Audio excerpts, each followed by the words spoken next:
Welcome to my channel. This is Magic Storytime Audiobooks, where stories come alive. Don't forget to like, comment, and subscribe to join the adventure. Chapter 25 The Curtain. And the secret garden bloomed and bloomed, and every morning revealed new miracles. In the robin's nest there were eggs, and the robin's mate sat upon them, keeping them warm with her feathery little breast and careful wings. At first she was very nervous, and the robin himself was indignantly watchful.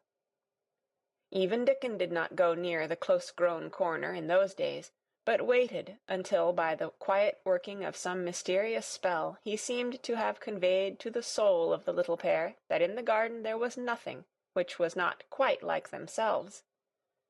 Nothing which did not understand the wonderfulness of what was happening to them, the immense, tender, terrible, heart-breaking beauty and solemnity of eggs.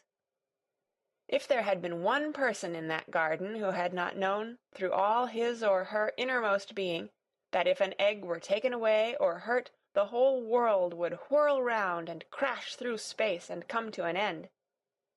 If there had been even one who did not feel it and act accordingly, there could have been no happiness, even in that golden springtime air.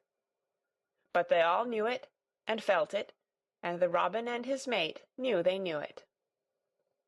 At first the robin watched Mary and Colin with sharp anxiety. For some mysterious reason he knew he need not watch Dickon. The first moment he set his dew-bright black eye on Dickon, he knew he was not a stranger, but a sort of robin without beak or feathers.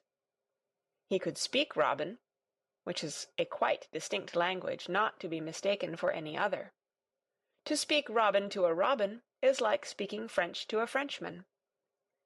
Dickon always spoke it to the robin himself, so the queer gibberish he used when he spoke to humans did not matter in the least. The robin thought he spoke this gibberish to them because they were not intelligent enough to understand feathered speech. His movements were also robin. They never startled one by being sudden enough to seem dangerous or threatening. Any robin could understand Dickon, so his presence was not even disturbing. But at the outset it seemed necessary to be on guard against the other two.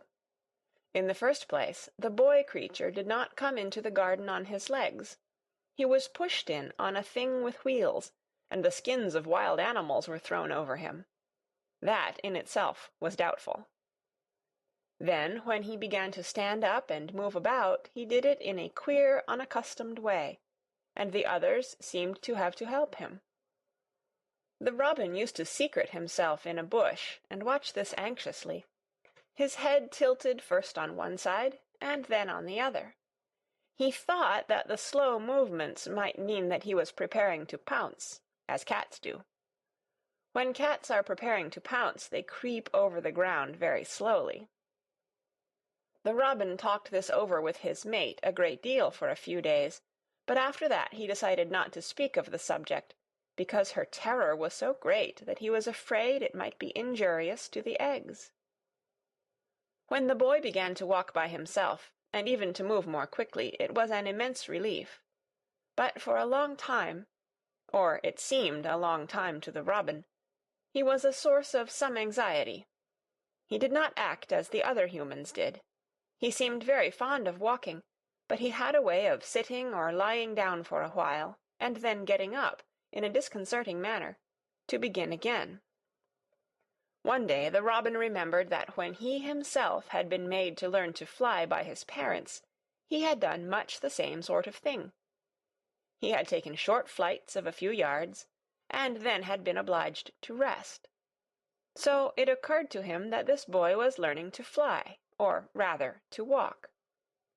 He mentioned this to his mate, and when he told her that the eggs would probably conduct themselves in the same way after they were fledged, she was quite comforted, and even became eagerly interested, and derived great pleasure from watching the boy over the edge of her nest, though she always thought that the eggs would be much cleverer and learn more quickly. But then she said indulgently that humans were always more clumsy and slow than eggs, and most of them never seemed really to learn to fly at all. You never met them in the air, or on tree-tops. After a while the boy began to move about as the others did, but all three of the children at times did unusual things. They would stand under the trees, and move their arms and legs and heads about in a way which was neither walking, nor running, nor sitting down. They went through these movements at intervals every day, and the robin was never able to explain to his mate what they were doing or trying to do. He could only say that he was sure that the eggs would never flap about in such a manner, but as the boy who could speak robin so fluently was doing the thing with them, birds could be quite sure that the actions were not of a dangerous nature. Of course, neither the robin nor his mate had ever heard of the champion wrestler, Bob Hayworth, and his exercises for making the muscles stand out like lumps. Robins are not like human beings. Their muscles are always exercised from the first, and so they develop themselves in a natural manner. If you have to fly about to find every meal you eat, your muscles do not become atrophied. Atrophied means wasted away through want of use. When the boy was walking and running about and digging and weeding like the others, the nest in the corner was brooded over by a great peace and content. Fears for the eggs became things of the past. Knowing that your eggs were as safe as if they were locked in a bank vault, and the fact that you could watch so many curious things going on, made setting a most entertaining occupation. On wet days the egg's mother sometimes felt even a little dull, because the children did not come into the garden. But even on wet days it could not be said that Mary and Colin were dull. One morning when the rain streamed down unceasingly, and Colin was beginning to feel a little restive, as he was obliged to remain on his sofa because it was not safe to get up and walk about, Mary had an inspiration. "Now that I am a real boy," Colin had said, "my legs and arms and all my body are so full of magic that I can't keep them still. They want to be doing things all the time. Do you know that when I waken in the morning, Mary, when it's quite early and the birds are just shouting outside, and everything seems just shouting for joy, even the trees and things we can't really hear, I feel as if I must jump out of bed and shout myself. If I did it, just think what would happen." Mary giggled inordinately. "The nurse would come running, and Mrs. Medlock would come running, and they would be sure you had gone crazy, and they'd send for the doctor," she said. Colin giggled himself. He could see how they would all look, how horrified by his outbreak, and how amazed to see him standing upright. "I wish my father would come home," he said. "I want to tell him myself. I'm always thinking about it. But we couldn't go on like this much longer. I can't stand lying still and pretending, and besides, I look too different. I wish it wasn't raining today." It was then Mistress Mary had her inspiration. "Colin," she began mysteriously, "do you know how many rooms there are in this house?" "About 1,000, I suppose," he answered. "There's about 100 no one ever goes into," said Mary. "And one rainy day I went and looked into ever so many of them. No one ever knew, though Mrs. Medlock nearly found me out. I lost my way when I was coming back, and I stopped at the end of your corridor. That was the second time I heard you crying." Colin started up on his sofa. 100 rooms no one goes into," he said. "It sounds almost like a secret garden. Suppose we go and look at them. You could wheel me in my chair, and nobody would know where we went." "That's what I was thinking," said Mary. "No one would dare to follow us. There are galleries where you could run. We could do our exercises. There is a little Indian room where there is a cabinet full of ivory elephants. There are all sorts of rooms." "Ring the bell," said Colin. When the nurse came in, he gave his orders. "I want my chair," he said. "Miss Mary and I are going to look at the part of the house which is not used. John can push me as far as the picture gallery, because there are some stairs. Then he must go away and leave us alone until I send for him again." Rainy days lost their terrors that morning. When the footman had wheeled the chair into the picture gallery, and left the two together in obedience to orders, Colin and Mary looked at each other, delighted. As soon as Mary had made sure that John was really on his way back to his own quarters below stairs, Colin got out of his chair. "I am going to run from one end of the gallery to the other," he said, "and then I am going to jump, and then we will do Bob Hayworth's exercises." And they did all these things and many others. They looked at the portraits, and found the plain little girl dressed in green brocade, and holding the parrot on her finger. "All these," said Colin, "must be my relations. They lived a long time ago. That parrot one, I believe, is one of my great-great-great-great-aunts. She looks rather like you, Mary, not as you look now, but as you looked when you came here. Now you are a great deal fatter and better looking." "So are you," said Mary, and they both laughed. They went to the Indian room and amused themselves with the ivory elephants. They found the rose-colored brocade boudoir, and the hole in the cushion the mouse had left, but the mice had grown up and run away, and the hole was empty. They saw more rooms and made more discoveries than Mary had made on her first pilgrimage. They found new corridors and corners and flights of steps, and new old pictures they liked, and weird old things they did not know the use of. It was a curiously entertaining morning, and the feeling of wandering about in the same house with other people, but at the same time feeling as if one were miles away from them, was a fascinating thing.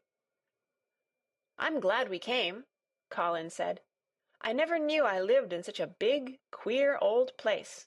I like it. We will ramble about every rainy day. We shall always be finding new, queer corners and things." That morning they had found, among other things, such good appetites that, when they returned to Colin's room, it was not possible to send the luncheon away untouched. When the nurse carried the tray downstairs, she slapped it down on the kitchen dresser so that Mrs. Loomis, the cook, could see the highly polished dishes and plates. "Look at that," she said. "This is a house of mystery, and those two children are the greatest mysteries in it."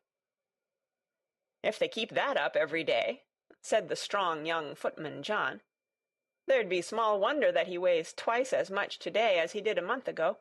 I should have to give up my place in time for fear of doing my muscles an injury." That afternoon Mary noticed that something new had happened in Colin's room.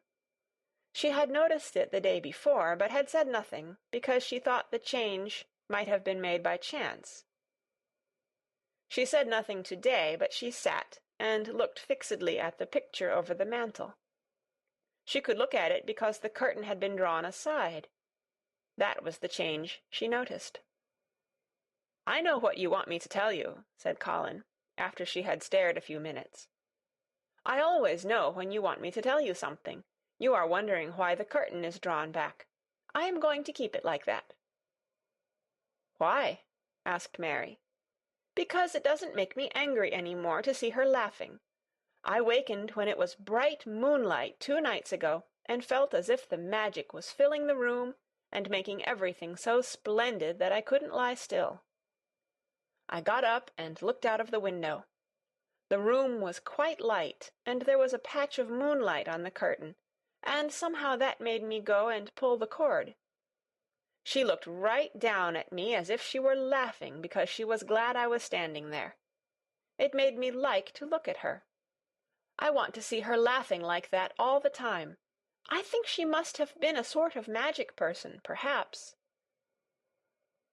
"You are so like her now," said Mary, "that sometimes I think perhaps you are her ghost made into a boy." That idea seemed to impress Colin. He thought it over, and then answered her slowly. "If I were her ghost, my father would be fond of me." "Do you want him to be fond of you?" inquired Mary. "I used to hate it because he was not fond of me. If he grew fond of me, I think I should tell him about the magic. It might make him more cheerful."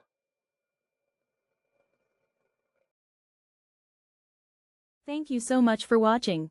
If you enjoyed the story, don't forget to hit like and leave a comment. And of course, subscribe to Magic Storytime Audiobooks for more magical adventures.